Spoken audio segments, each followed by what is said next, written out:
Kitab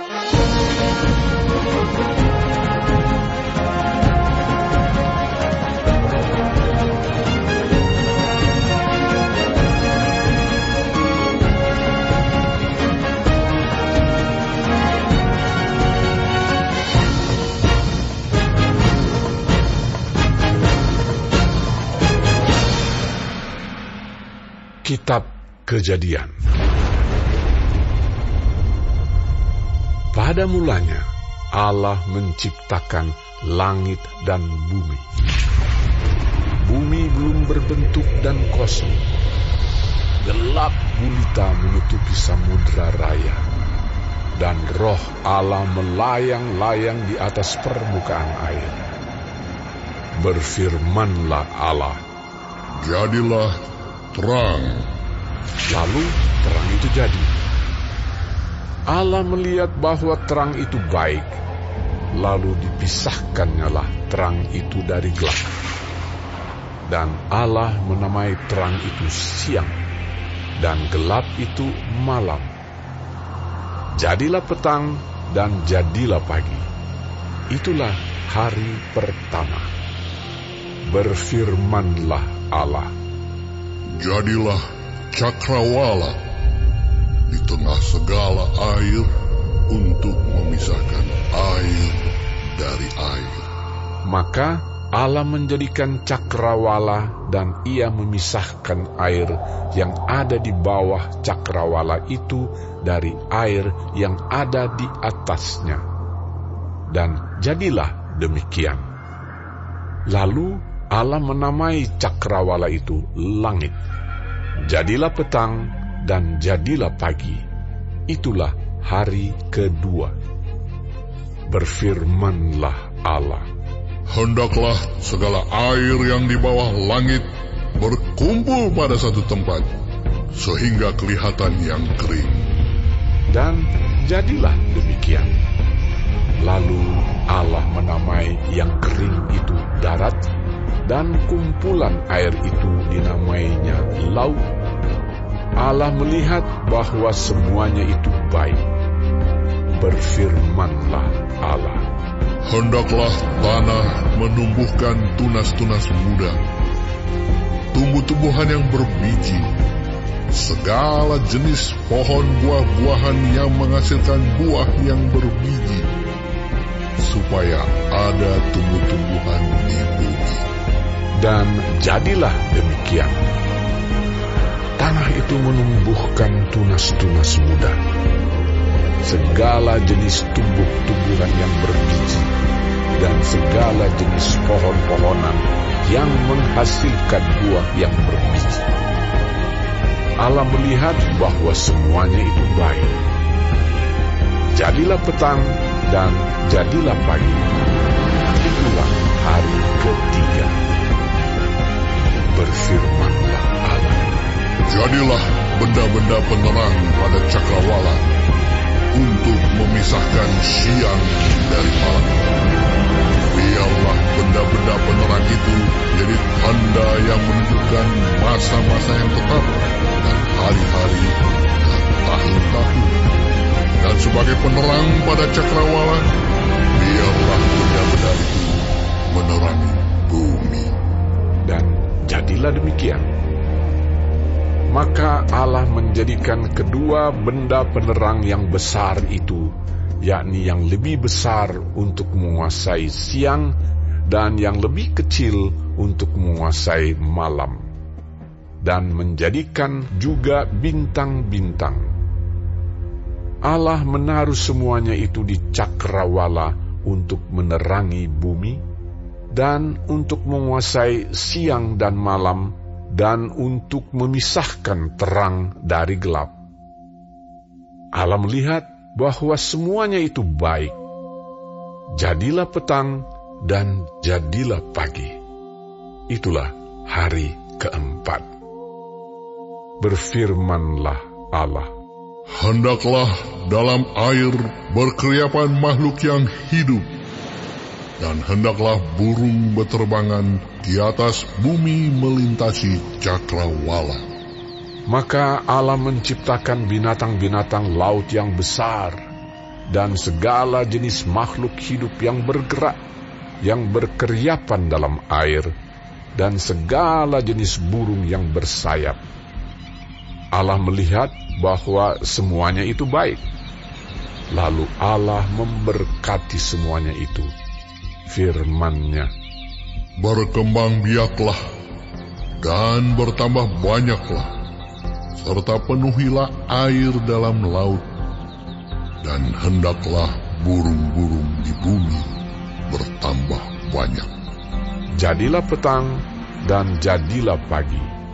Itulah hari kelima. Berfirmanlah Allah, "Hendaklah bumi mengeluarkan segala jenis makhluk yang hidup, ternak dan binatang melata, dan segala jenis binatang liar." Dan jadilah demikian. Allah menjadikan segala jenis binatang liar dan segala jenis ternak dan segala jenis binatang melata di muka bumi. Allah melihat bahwa semuanya itu baik. Berfirmanlah Allah, "Baiklah kita menjadikan manusia menurut gambar dan rupa kita, supaya mereka berkuasa atas ikan-ikan di laut dan burung-burung di udara, dan atas ternak, dan atas seluruh bumi, dan atas segala binatang melata yang merayap di bumi." Maka Allah menciptakan manusia itu menurut gambarnya, menurut gambar Allah diciptakannya dia. Laki-laki dan perempuan diciptakannya mereka. Allah memberkati mereka. Lalu Allah berfirman kepada mereka, "Beranak cuculah dan bertambah banyak. Penuhilah bumi dan taklukkanlah itu. Berkuasalah atas ikan-ikan di laut dan burung-burung di udara, dan atas segala binatang yang merayap di bumi." Berfirmanlah Allah, "Lihatlah, aku memberikan kepadamu segala tumbuh-tumbuhan yang berbiji di seluruh bumi, dan segala pohon-pohonan yang buahnya berbiji, itulah akan menjadi makananmu. Tetapi kepada segala binatang di bumi, dan segala burung di udara, dan segala yang merayap di bumi yang bernyawa, kuberikan segala tumbuh-tumbuhan hijau menjadi makanannya." dan jadilah demikian. Maka Allah melihat segala yang dijadikannya itu sungguh amat baik. Jadilah petang dan jadilah pagi. Itulah hari ke-6.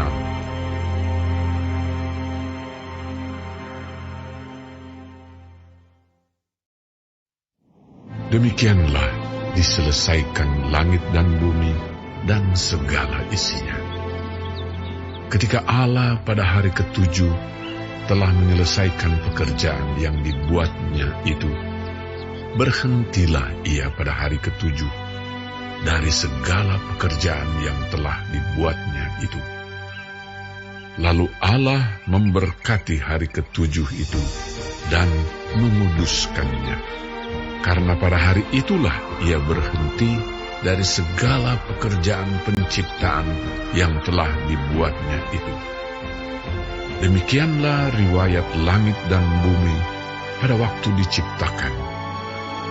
Ketika Tuhan Allah menjadikan bumi dan langit, belum ada semak apapun di bumi, belum timbul tumbuh-tumbuhan apapun di padang, sebab Tuhan Allah belum menurunkan hujan ke bumi, dan belum ada orang untuk mengusahakan tanah itu. Tetapi ada kabut naik ke atas dari bumi dan membasahi seluruh permukaan bumi itu. Ketika itulah Tuhan Allah membentuk manusia itu dari debu tanah dan menghembuskan nafas hidup ke dalam hidungnya. Demikianlah manusia itu menjadi makhluk yang hidup. Selanjutnya Tuhan Allah membuat taman di Eden, di sebelah timur, disitulah ditempatkannya manusia yang dibentuknya itu. Lalu Tuhan Allah menumbuhkan berbagai-bagai pohon dari bumi, yang menarik dan yang baik untuk dimakan buahnya. Dan pohon kehidupan di tengah-tengah taman itu, serta pohon pengetahuan tentang yang baik dan yang jahat. Ada suatu sungai mengalir dari Eden untuk membasahi taman itu.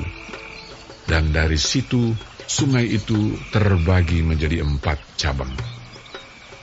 Yang pertama, namanya Pison, yakni yang mengalir mengelilingi seluruh tanah Hawila, tempat emas ada. Dan emas dari negeri itu baik. Di sana ada damar bedola dan batu krisopras. Nama sungai yang kedua ialah Gihon, yakni yang mengalir mengelilingi seluruh tanah Kush. Nama sungai yang ketiga ialah Tigris, yakni yang mengalir di sebelah timur Asyur. Dan sungai yang keempat ialah Efrat. Tuhan Allah mengambil manusia itu dan menempatkannya dalam Taman Eden untuk mengusahakan dan memelihara taman itu. Lalu Tuhan Allah memberi perintah ini kepada manusia. Semua pohon dalam taman ini boleh kau makan buahnya dengan bebas. Tetapi pohon pengetahuan tentang yang baik dan yang jahat itu, janganlah kau makan buahnya, sebab pada hari engkau memakannya, pastilah engkau mati. Tuhan Allah berfirman, Tidak baik kalau manusia itu seorang diri saja. Aku akan menjadikan penolong baginya yang sepadan dengan dia. Lalu Tuhan Allah membentuk dari tanah segala binatang hutan dan segala burung di udara. Dibawanyalah semuanya kepada manusia itu untuk melihat bagaimana ia menamainya. Dan seperti nama yang diberikan manusia itu kepada tiap-tiap makhluk yang hidup, demikianlah nanti nama makhluk itu.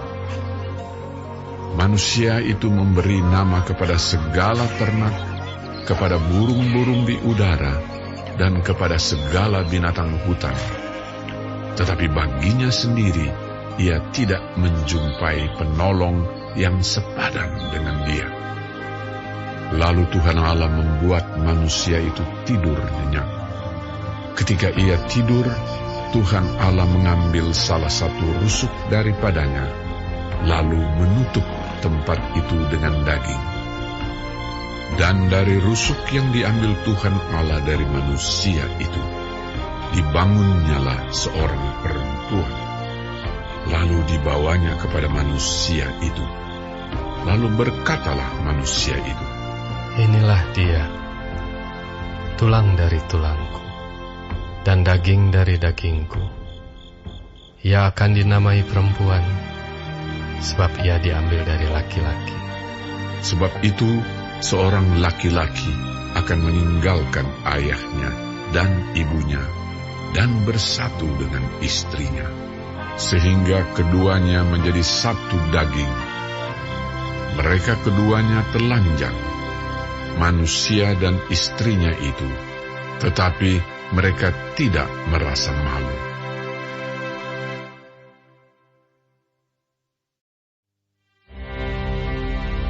Adapun ular ialah yang paling cerdik dari segala binatang di darat yang dijadikan oleh Tuhan Allah. Ular itu berkata kepada perempuan itu, Tentulah Allah berfirman, semua pohon dalam taman ini jangan kau makan buahnya. Lalu sahut perempuan itu kepada ular itu, Buah pohon-pohonan dalam taman ini boleh kami makan. Tetapi tentang buah pohon yang ada di tengah-tengah taman, Allah berfirman, "Jangan kamu makan ataupun raba buah itu. Nanti kamu mati." Tetapi ular itu berkata kepada perempuan itu, "Sekali-kali kamu tidak akan mati. Tetapi Allah mengetahui bahwa pada waktu kamu memakannya, matamu akan terbuka dan kamu akan menjadi seperti Allah. Tahu tentang yang baik dan yang jahat." perempuan itu melihat bahwa buah pohon itu baik untuk dimakan dan sedap kelihatannya. Lagi pula, pohon itu menarik hati karena memberi pengertian. Lalu ia mengambil dari buahnya dan dimakannya dan diberikannya juga kepada suaminya yang bersama-sama dengan dia.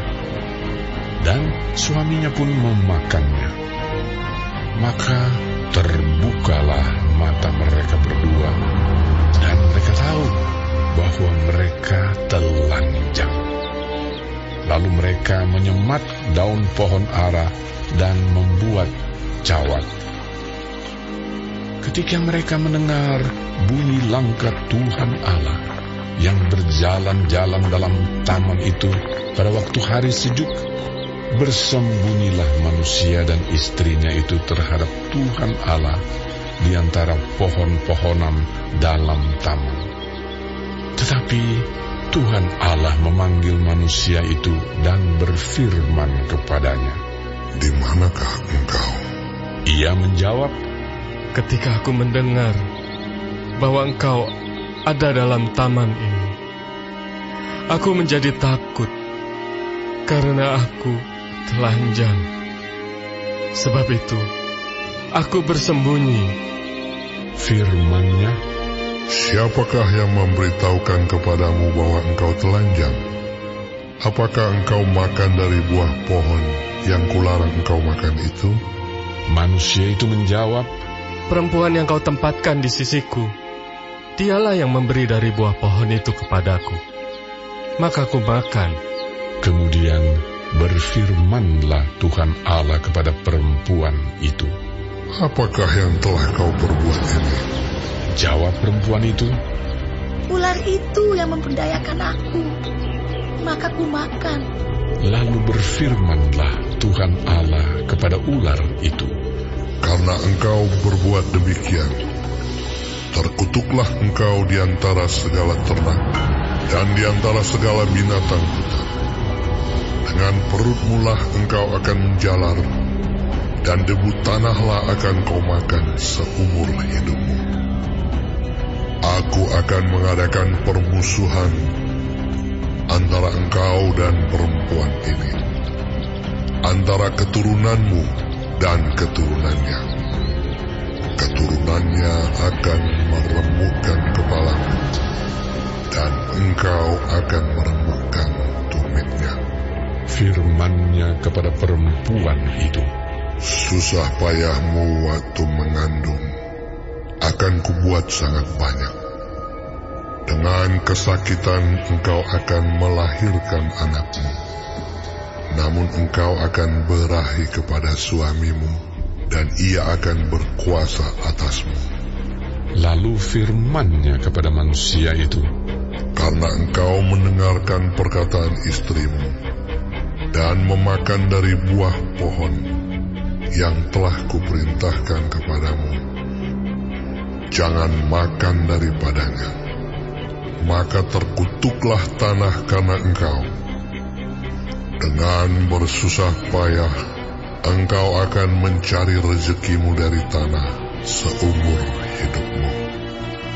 Semak duri dan rumput duri yang akan dihasilkannya bagimu, dan tumbuh-tumbuhan di padang akan menjadi makananmu.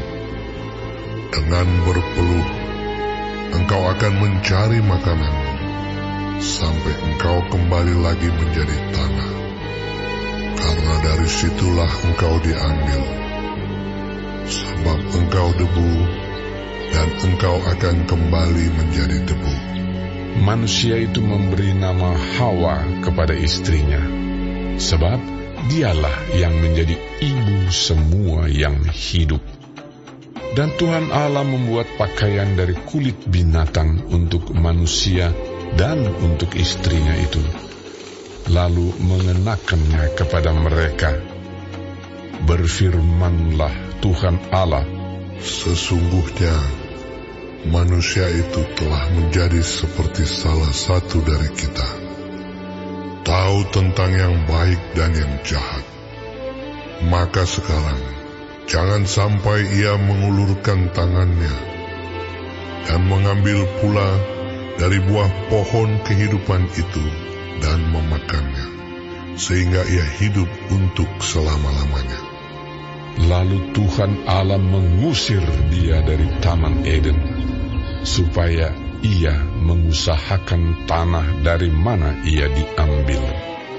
Ia menghalau manusia itu, dan di sebelah timur Taman Eden ditempatkannya beberapa kerub dengan pedang yang bernyala-nyala dan menyambar-nyambar untuk menjaga jalan ke pohon kehidupan.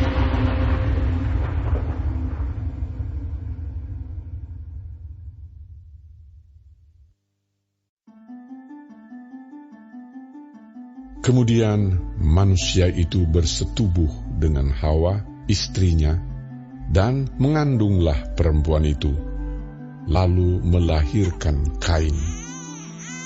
Maka kata perempuan itu, "Aku telah mendapat seorang anak laki-laki dengan pertolongan Tuhan." Selanjutnya dilahirkannyalah Habel, adik Kain. Dan Habel menjadi gembala kambing domba, Kain menjadi petani. Setelah beberapa waktu lamanya, maka Kain mempersembahkan sebagian dari hasil tanah itu kepada Tuhan sebagai korban persembahan. Habel juga mempersembahkan korban persembahan dari anak sulung kambing dombanya, yakni lemak-lemaknya. Maka Tuhan mengindahkan Habel dan korban persembahannya itu. Tetapi Kain dan korban persembahannya tidak diindahkannya. Lalu hati Kain menjadi sangat panas dan mukanya muram. Firman Tuhan kepada Kain, "Mengapa hatimu panas dan mukamu muram? Apakah mukamu tidak akan berseri jika engkau berbuat baik? Tetapi jika engkau tidak berbuat baik, dosa sudah mengintip di depan pintu. Ia sangat menggoda engkau, tetapi engkau harus berkuasa atasnya." Kata Kain kepada Habel adiknya, "Marilah kita pergi ke padang." Ketika mereka ada di padang, tiba-tiba Kain memukul Habel, adiknya itu, lalu membunuh dia. Firman Tuhan kepada Kain, "Di mana Habel, adikmu itu?" Jawabnya, "Aku tidak tahu. Apakah aku penjaga adikku?" Firman-Nya, "Apakah yang telah kau perbuat ini? Darah adikmu itu berteriak kepadaku dari tanah. Maka sekarang terkutuklah engkau. Terbuang jauh dari tanah yang mengangakan mulutnya untuk menerima darah adikmu itu dari tanganmu. Apabila engkau mengusahakan tanah itu, maka tanah itu tidak akan memberikan hasil sepenuhnya lagi kepadamu. Engkau menjadi seorang pelarian dan pengembara di bumi." kata Kain kepada Tuhan, "Hukumanku itu lebih besar daripada yang dapat kutanggung. Engkau menghalau aku sekarang dari tanah ini, dan aku akan tersembunyi dari hadapanmu. Seorang pelarian dan pengembara di bumi. Maka barang siapa yang akan bertemu dengan aku,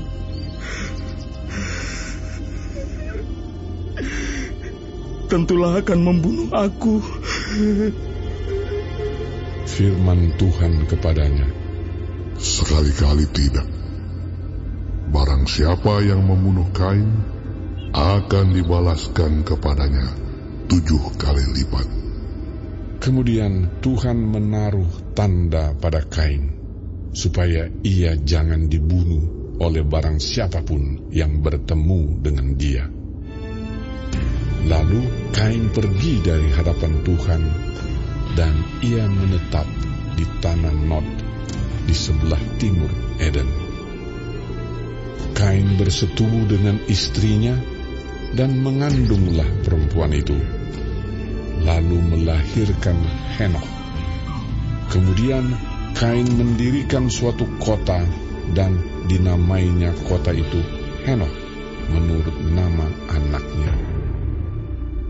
Bagi Henokh lahirlah Irat, dan Irat itu memperanakan Mehuyael, dan Mehuyael memperanakan Metusael, dan Metusael memperanakan Lamek. Lamek mengambil istri 2 orang, yang satu namanya Ada, yang lain Zila. Ada itu melahirkan Yabal. Dialah yang menjadi bapa orang yang diam dalam kemah dan memelihara ternak. Nama adiknya ialah Yubal. Dialah yang menjadi bapa semua orang yang memainkan kecapi dan suling. Silah juga melahirkan anak, yakni Tubal Kain, bapa semua tukang tembaga dan tukang besi. Adik perempuan Tubal Kain ialah Naamah. Berkatalah Lamek kepada kedua istrinya itu, Ada dan Zila, dengarkanlah suaraku.